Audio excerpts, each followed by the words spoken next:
Rice farmers and traders in Rajasthan's Bundi are feeling the pinch from the impact of the West Asian crisis on the global economy.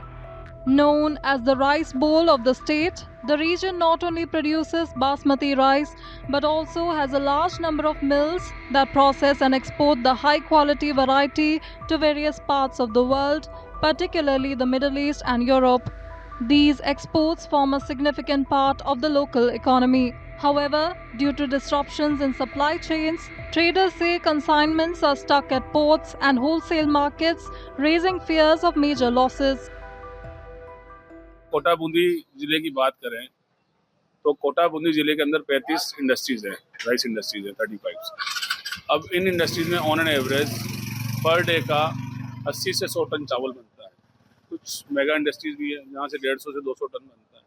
Then an average 300 ton per day का production बूंदी का आता है।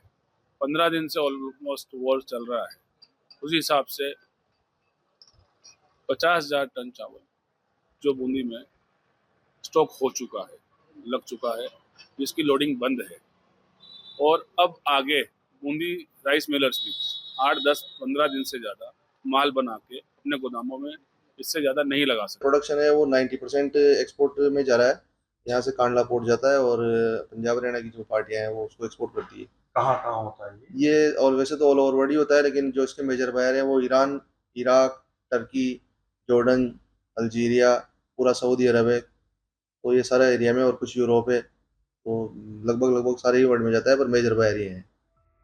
Being the primary economic driver for the region, the rice industry here plays a significant role in creating jobs for the local population. Some people fear that if the disruption in supply chains is prolonged, it could adversely impact local livelihood.